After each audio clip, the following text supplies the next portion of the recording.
Middle class अगर loan कौन उठाता है? लोन भी मिडिल क्लास को हमने जो जिस तरह से दिया, महिलाओं को लोन दिया, हर तरह से मुद्रा लोन, तो किसका फायदा किसको हुआ?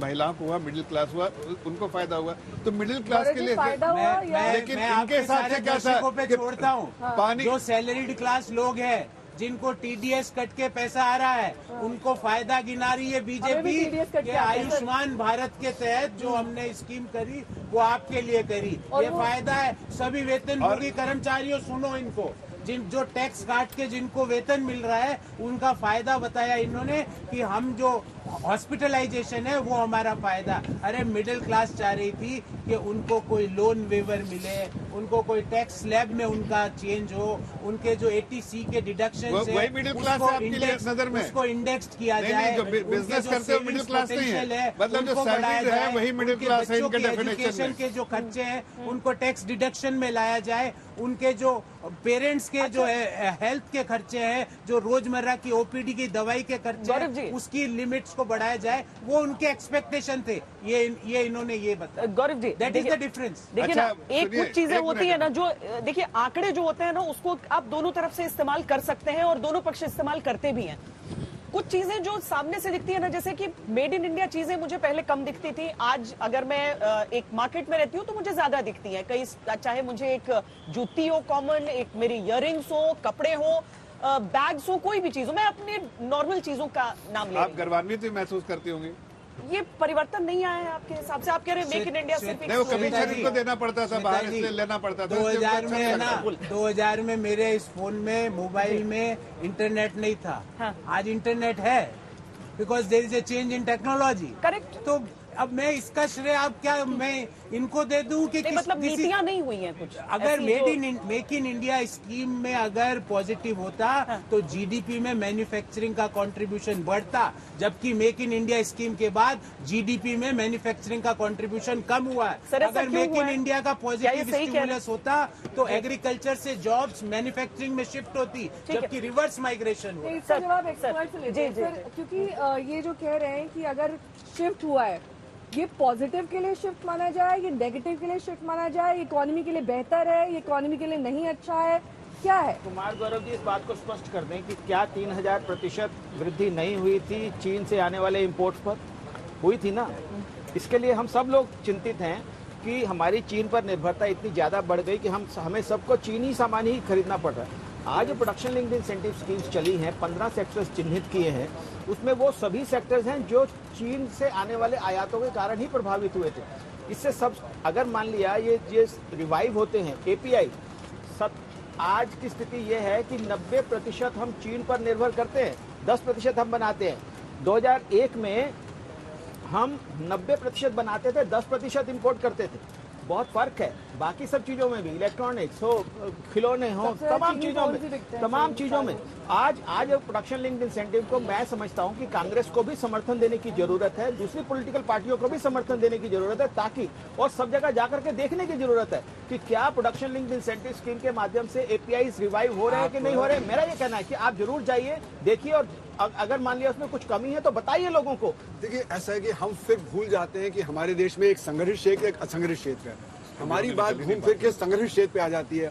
जो हमारा माइक्रो सेक्टर है और जो हमारा कृषि है, वहीं पे सबसे ज्यादा रोजगार है और वहीं पे सबसे ज्यादा परेशानी आई है। तो अगर हमें पॉलिसी कुछ बदलनी है इस बजट में, तो सबसे पहले हमें माइक्रो सेक्टर को सपोर्ट करना पड़ेगा। जो 6 करोड़ यूनिट है, जिसमें एमएसएमई का 97.5% है, तो माइक्रो सेक्टर की समस्या क्या है उसको समझना पड़ेगा। माइक्रो सेक्टर की समस्या है मार्केटिंग, टेक्नोलॉजी और फाइनेंस। तो माइक्रो सेक्टर में हम कोऑपरेटिव बना के उनको ये सब दे सकते हैं। तो सबसे पहली बात तो ये है। दूसरी बात ये है कि जो हमारे कॉर्पोरेट सेक्टर, उसकी प्राइसिंग पावर बढ़ गई। अगर आप आरबीआई का आंकड़ा देखें तो 2700 कंपनियों का आंकड़ा अभी आया था 3 महीने पहले, तो वो दिखाता है कि उनका सेल्स 41% बढ़ा, जबकि अर्थव्यवस्था 4% बढ़ी, उनका सेल्स 41% बढ़ा। तो किसके आधार पर बढ़ा कि माइक्रो सेक्टर और स्मॉल सेक्टर में गिरावट है, और उनका प्रॉफिट 24% बढ़ा। जब डिमांड कम है हमारे यहाँ तो क्यों 24% बढ़ा? क्योंकि उनकी प्राइसिंग पावर बढ़ गई है। क्योंकि जितनी बड़ी कंपनियां हैं विश्व की, गूगल से लेकर माइक्रोसॉफ्ट, सब इस वक्त ले डाउन करिए अपने एम्प्लॉइज को। ऐसे में नजर आउट ऑफ द बॉक्स क्या सोच रहे हैं आप लोग? देखिए, आउट ऑफ द बॉक्स तरीके से हम लोग हमेशा बजट पेश करते हैं। ये सोच रहे हैं कि इस बार कवर क्या लगाना उसका, देखिए, आउट ऑफ द बॉक्स क्या सोच रही है? देखिए, पहले तो इनको कुछ नया, कुछ अलग हो। देखिए, जरूर अलग होगा, जरूर ये चिंता जो है, जो दुनिया में देखा जा रहा है वो हिंदुस्तान में ना, उसके लिए चिंता जाहिर है सरकार है, और उस दिशा में आपको बजट में उसकी झलक दिखेगी भी। लेकिन कांग्रेस के प्रवक्ता जो हर बार इसको पॉलिटिकल दायरे से इकोनॉमिक इश्यूज को देखते, मैं इनको बताना चाहता हूं कि बिजली, पानी, सड़क और घर देने का वादा इनके सरकार करती रह गई। 5 फ्रेजाइल इकोनॉमी लाकर देश को लूट लिया इन लोगों ने, और लोगों दुनिया के हर जगह में कहने लगे हिंदुस्तान के बारे में कि एक गवर्नमेंट जो है, कांग्रेस है party of fraud and fraudsters, एक गवर्नमेंट जो है सिर्फ जो है स्कैम्स और स्कैमस्टर्स की गवर्नमेंट है। उसके बावजूद उसको सुधार के आज दुनिया में गर्व से कह सकता है हर हिंदुस्तानी के मजबूत इकोनॉमी, मजबूत देश और आगे बढ़ता हुआ देश है। ये इनको भाती नहीं बात, इसलिए कि इन्होंने पैसा लूटा है देश का। एक सवाल जो सबके साथ हम जोड़ रहे हैं, बजट आ रहा है, आप भले ही सत्ता पक्ष से हैं, लेकिन मैं चाहूंगी कि तीन या तो आप क्या देने वाले हैं वो आप बता दीजिए, बाकी सब जो 3 चीजें जो आप लोग टॉप उम्मीद करेंगे इस बजट से, उसके साथ हम अंत करें जब तक हम नीचे तक पहुंचे। देखिए श्वेता जी, ये कहना मुश्किल है कि क्या बजट में आएगा, किसी को जानकारी नहीं रहती है। अब उम्मीद बता दीजिए। लेकिन मुझे ऐसा लगता है कि इस बार का सबसे ज्यादा फोकस होगा रूरल एरियाज के डेवलपमेंट के लिए। हाँ। इस बार मिडिल क्लास के लिए भी होगा, ठीक है, और देश को मजबूत करने के लिए जो आम नागरिक है उसके लिए भी बहुत बड़ा बजट में प्रावधान होगा। मुझे लगता है मैन्युफैक्चरिंग को बढ़ावा देने के लिए मैं सिद्धार्थ की बात से एग्री नहीं करता हूं, क्योंकि हम कोई प्रोटेक्शनिस्ट नहीं होने वाले हैं इसके साथ। क्योंकि अगर मान लिया 5% अगर हम टैरिफ बढ़ाते भी हैं तो उससे कोई प्रोटेक्शनिज्म नहीं आता। मैं आपकी बात से एग्री नहीं करता, आपने जो बीच में बोला था। तो मैन्युफैक्चरिंग सेक्टर को बढ़ावा देने के लिए तमाम प्रयास होंगे, PLI बढ़ेगी और टैरिफ भी बढ़ सकते हैं और बाकी भी। दूसरा, हम रूरल इन्वेस्टमेंट को बढ़ाना एक बात है, वो तो सरकारी इन्वेस्टमेंट बढ़ेगी, लेकिन सरकार को ऐसी योजनाएं लानी पड़ेंगी जिसके माध्यम से रूरल एरियाज में एम्प्लॉयमेंट जनरेट हो, वहाँ की इनकम बढ़े। ठीक है, और इसके साथ ही साथ हम चाहेंगे